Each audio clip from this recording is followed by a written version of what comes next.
Hello दोस्तों, Hindi स्टोरिया channel आपका अभिनंदन करता है। कहानी सुनने के लिए आपका धन्यवाद।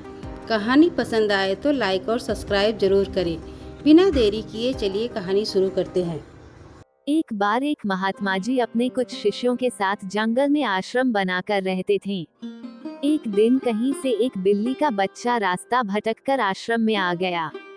महात्मा जी ने उस भूखे प्यासे बिल्ली के बच्चे को दूध रोटी खिलाया। वह बच्चा वहीं आश्रम में रहकर पलने लगा।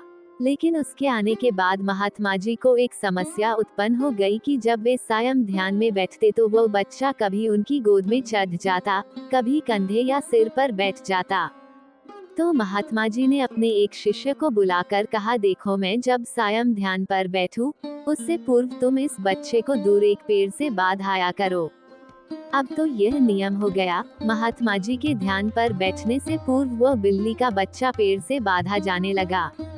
एक दिन महात्मा जी की मृत्यु हो गई तो उनका एक प्रिय काबिल शिष्य उनकी गद्दी पर बैठा। वह भी जब ध्यान पर बैठता तो उससे पूर्व बिल्ली का बच्चा पेड़ पर बांधा जाता। फिर एक दिन तो अनर्थ हो गया। बहुत बड़ी समस्या आ खड़ी हुई कि बिल्ली ही खत्म हो गई।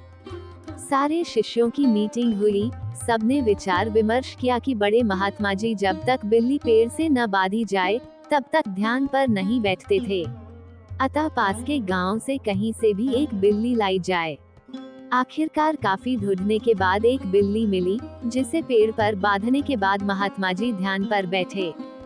विश्वास माने, उसके बाद जाने कितनी बिल्लियों मर चुकी और न जाने कितने महात्मा जी मर चुके। लेकिन आज भी जब तक पेड़ पर बिल्ली न बांधी जाए तब तक महात्मा जी ध्यान पर नहीं बैठते हैं।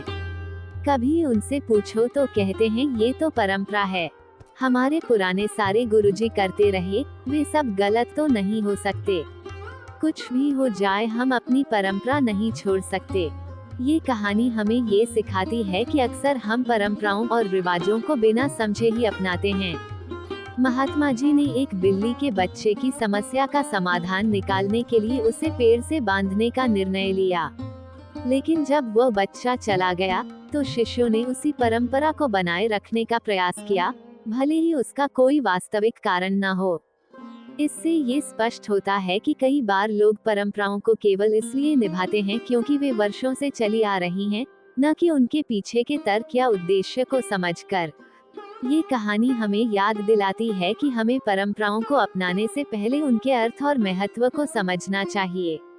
कभी कभी हमें अपनी सोच को बदलने की आवश्यकता होती है और ये देखना चाहिए कि क्या वास्तव में जो हम कर रहे हैं वो सही है या केवल आदत बन गई है। इस प्रकार ये कहानी हमें जागरूकता और विवेक के साथ परंपराओं को देखने की प्रेरणा देती है।